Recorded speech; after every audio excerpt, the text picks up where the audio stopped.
El vuelo Madrid-Nueva York estaba a punto de despegar cuando el comandante Alejandro Martínez notó algo que, para él, era una provocación imperdonable. En la primera clase, junto a la ventanilla, una joven vestida con sencillez, un vestido de lino blanco, sin maquillaje, sin joyas, leía tranquilamente un libro, ajena al bullicio que la rodeaba. A su lado, su esposa Victoria, envuelta en pieles y diamantes, hacía una escena porque quería ese asiento específico, el que ofrecía la mejor vista del amanecer sobre el Atlántico. Alejandro, con 30 años de carrera y la arrogancia que había acumulado con cada ascenso, se acercó a la joven con la seguridad de quien cree que su palabra es ley. Con un tono despectivo, le ordenó levantarse y trasladarse a clase económica. La joven levantó la vista del libro, lo miró con calma, una calma que desconcertó al comandante, y respondió simplemente que prefería quedarse donde estaba. Lo que Alejandro no sabía, lo que nadie en ese avión sabía, excepto un hombre que sudaba frío 3 filas más atrás, era que aquella mujer de aspecto humilde era Elena Vázquez, la heredera de 32 años que, 6 meses antes, había comprado toda la aerolínea. Incluyendo ese avión. Incluyendo el contrato del propio comandante. Elena Vázquez, con un patrimonio de 4.000 millones de euros, pasaba completamente desapercibida. Sentada en el asiento 2A del vuelo IB-201, vestía un sencillo vestido de lino color crema que había comprado en un mercadillo de Sevilla 3 años atrás. No llevaba joyas, no tenía bolsos de marca, su cabello castaño estaba recogido en una trenza simple. Leía una novela de Gabriel García Márquez, el mismo ejemplar que su abuela le había regalado cuando tenía 15 años.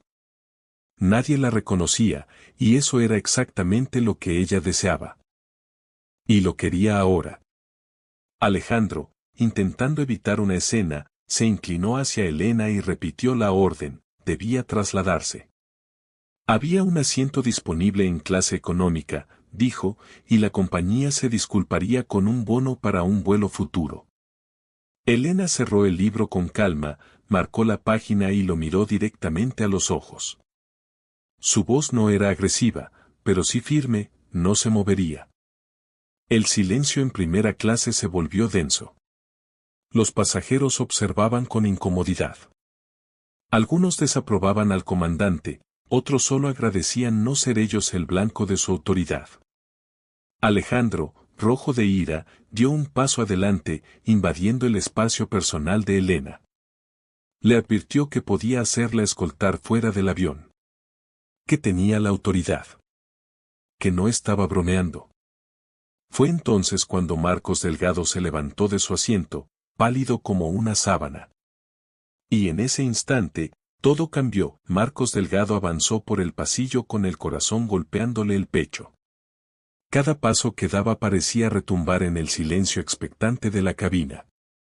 Cuando llegó junto al comandante, se colocó entre él y Elena con una determinación que no dejaba lugar a dudas. Alejandro lo miró sorprendido, incapaz de comprender qué hacía el director general en ese vuelo, y menos aún interviniendo en lo que él consideraba un asunto de autoridad. «Marcos, ¿qué haces aquí?», preguntó, desconcertado. Pero Marcos no respondió. Su atención estaba fija en Elena, como si temiera que un solo segundo más pudiera desencadenar un desastre irreparable.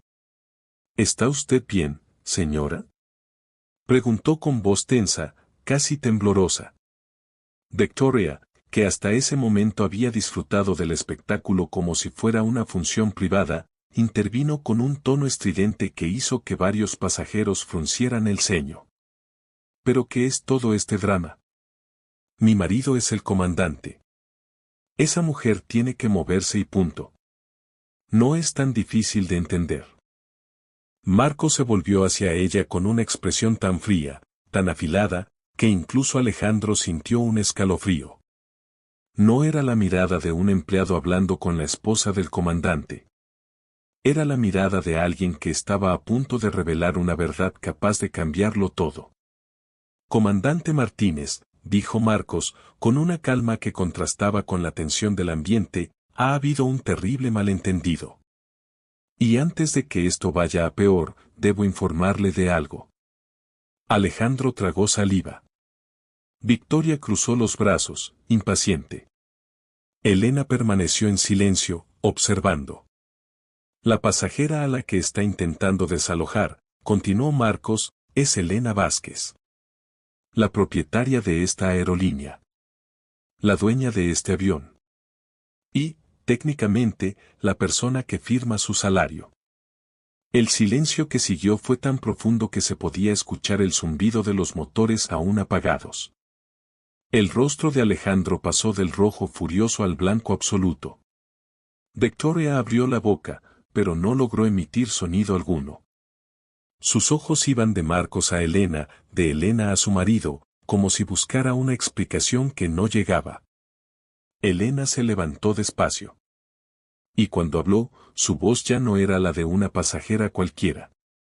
Era la voz de alguien acostumbrado a tomar decisiones que movían millones, aunque rara vez lo demostrara. No creo que sea necesario continuar esta conversación aquí, dijo con serenidad. Propongo que el comandante, Marcos y yo hablemos en privado. Luego miró a Victoria con una sonrisa cortés, pero vacía. Puede sentarse en el asiento que tanto desea. Tengo otros 3 en este avión. Victoria se desplomó en el asiento 2A sin decir palabra. No voy a despedirlo, explicó Elena. No porque lo que hizo no sea grave, sino porque creo que las personas pueden cambiar. Pueden aprender. Pero habrá consecuencias. Alejandro asintió frenéticamente, agradecido por cualquier oportunidad. A partir de hoy, continuó Elena, usted participará en un programa de formación sobre gestión de pasajeros y respeto a la dignidad humana. Y escribirá una carta de disculpas formal que será añadida a su expediente. Alejandro aceptó sin dudar, casi al borde del llanto. Pero Elena no había terminado. Y una cosa más. Su esposa ya no viajará gratis en los vuelos de esta compañía. Si quiere volar, pagará su billete como todos los demás. Y si vuelve a causar problemas, será incluida en la lista negra. Alejandro cerró los ojos. Sabía que esa sería la peor parte para Victoria. El vuelo despegó con 40 minutos de retraso. Pero nadie se quejó. Los pasajeros de primera clase habían presenciado una historia que contarían durante años, la mujer humilde que resultó ser la dueña del avión. Victoria, sentada en el asiento 2A, ya no parecía tan feliz de tenerlo. Su marido le había contado todo durante el retraso, y ella había pasado de la rabia al miedo, y del miedo a la vergüenza, en cuestión de minutos. Por primera vez en su vida, comprendió que sus actos tenían consecuencias. Elena, mientras tanto, se había trasladado al asiento 10A. No porque estuviera obligada, sino porque realmente no le importaba dónde se sentaba. Abrió de nuevo su libro de García Márquez y continuó leyendo como si nada hubiera ocurrido. Me decepcionó, sí. Pero no me sorprendió. Siempre habrá personas como Alejandro y Victoria, que juzgan a los demás por la ropa que llevan o por las joyas que no lucen. Lo que me reconforta es saber que también existen personas diferentes. Y comenzó a enumerarlas con una calma que desarmaba. El auxiliar de vuelo que me recibió con una sonrisa sincera. El chico del check-in que me ayudó con paciencia, aunque fingí tener problemas con el billete. El pasajero anciano que me guardó el asiento cuando fui al baño. El niño que me saludó sin ningún motivo, solo porque sí. Marcos sonrió. Era evidente que Elena veía el mundo con una sensibilidad que pocos multimillonarios conservaban.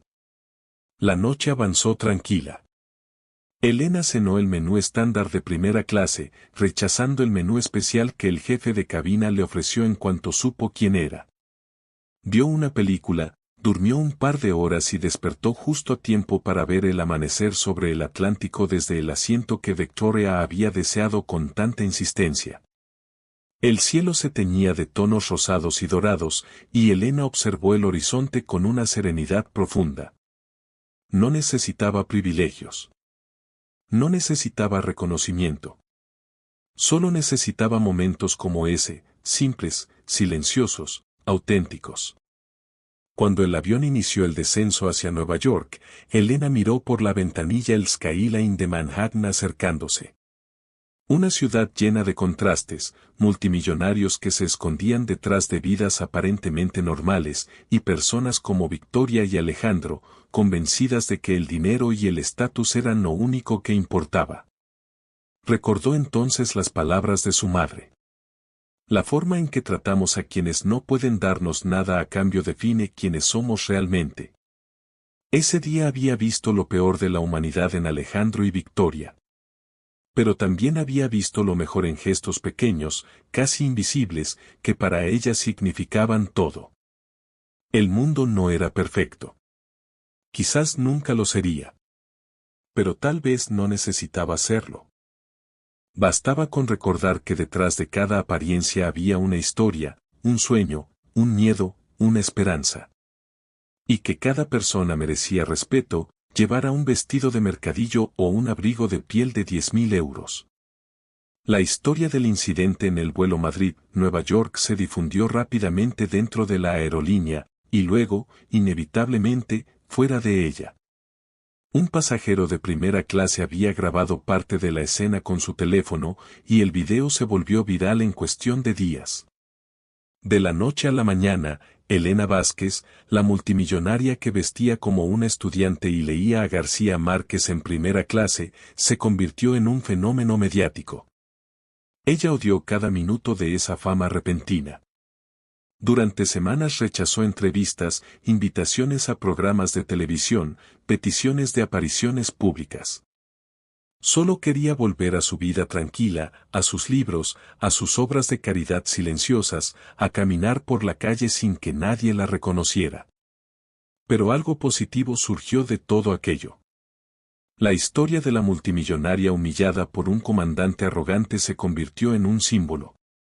Un recordatorio de que el valor de una persona no se mide por su apariencia ni por su cuenta bancaria.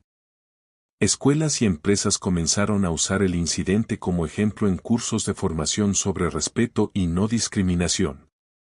Alejandro Martínez completó su programa de formación y volvió a volar. Según Marcos, era un hombre cambiado. Saludaba a cada pasajero con la misma cortesía, estuviera en primera clase o en económica, llevara un traje de marca o un chándal. Algunos decían que lo hacía por miedo, temiendo que cualquier pasajero humilde pudiera ser otro propietario incógnito. Pero otros, los que lo conocían mejor, aseguraban que había entendido algo ese día. Algo que 30 años de carrera no le habían enseñado. Victoria y Alejandro se divorciaron 4 meses después del incidente. Ella no soportó la humillación pública, ni convertirse en símbolo de arrogancia y privilegio. Se marchó con un amante más joven, convencida de que podría empezar de nuevo en un lugar donde nadie conociera su historia. Elena, por su parte, siguió viajando de manera anónima. Aunque ahora era más difícil. A veces alguien la reconocía, le pedía un selfie, le contaba cuánto le había impactado su historia. Ella sonreía, siempre cortés, siempre amable, pero por dentro solo deseaba recuperar el anonimato que había perdido. Un año después del incidente, Elena estaba sentada en una pequeña cafetería de Bilbao, la ciudad donde su padre había comenzado su imperio. Leía el mismo libro de García Márquez que su abuela le había regalado cuando tenía 15 años. Sin saberlo, estaba a punto de vivir otro encuentro que cambiaría su vida. Estaba leyendo el mismo libro de García Márquez, el que su abuela le había regalado cuando tenía 15 años, cuando escuchó una voz familiar a su lado. ¿Puedo sentarme? Elena levantó la mirada. Frente a ella estaba el auxiliar de vuelo del incidente, aquel joven que le había ofrecido una manta con una sonrisa sincera. Llevaba ropa civil, un abrigo sencillo y una bufanda azul. Parecía nervioso, como si no estuviera seguro de si debía interrumpirla. Claro, respondió ella, cerrando el libro con suavidad. Él se sentó con cuidado, como si temiera romper el silencio cálido de la cafetería. No sabía si acercarme, pero cuando la vi entrar, pensé que quizá era una señal del destino, dijo, ruborizándose un poco. Elena sonrió. Hacía tiempo que nadie la sorprendía con una frase tan honesta. ¿Cómo te llamas?, preguntó. Javier, respondió él. Javier Morales. No sé si me recuerda, yo estaba en el vuelo aquel día. Claro que te recuerdo, dijo Elena. Fuiste uno de los pocos que me trató con amabilidad sin saber quién era. Javier respiró hondo, como si reuniera valor. Quería agradecerle algo, aunque suene extraño. Después de aquel incidente, la compañía empezó a cambiar cosas. Nuevas formaciones, nuevas políticas, más humanidad. Y, bueno, yo fui ascendido hace 2 meses. Ahora soy jefe de cabina. Elena abrió los ojos, sorprendida y genuinamente feliz. Javier, eso es maravilloso. Y, añadió él, con una sonrisa tímida, también quería invitarla a un café. Pero veo que se me adelantó. Elena soltó una risa suave, una risa que no había dejado escapar en mucho tiempo. Entonces tendrás que invitarme al próximo. Javier asintió, aliviado, como si acabara de aterrizar un avión en plena tormenta. Será un honor. Pasaron horas conversando. Sobre libros, sobre viajes, sobre la vida. Javier no la trató como una multimillonaria, ni como una figura pública, ni como un símbolo viral. La trató como una persona. Como Elena. Y eso, para ella, valía más que cualquier fortuna. Cuando se despidieron, Javier le dijo: No sé si volveremos a coincidir, pero si el destino quiere, nos cruzaremos otra vez. Elena lo observó alejarse por la calle empedrada de Bilbao, con las manos en los bolsillos y la bufanda azul moviéndose con el viento. Y por primera vez en mucho tiempo, sintió que algo dentro de ella se abría. Una puerta que había mantenido cerrada desde la muerte de sus padres. Quizás el destino no solo la había puesto en aquel vuelo para enseñar una lección. Quizás también la había puesto allí para recordarle que la vida seguía. Que aún había personas capaces de ver más allá de las apariencias. Que aún existía la posibilidad de un nuevo comienzo. Elena volvió a abrir su libro, pero esta vez no leyó. Miró la página marcada por su abuela y sonrió. El mundo no era perfecto. Pero estaba lleno de encuentros inesperados. Y algunos de ellos, pensó mientras guardaba el libro en su bolso, podían cambiarlo todo.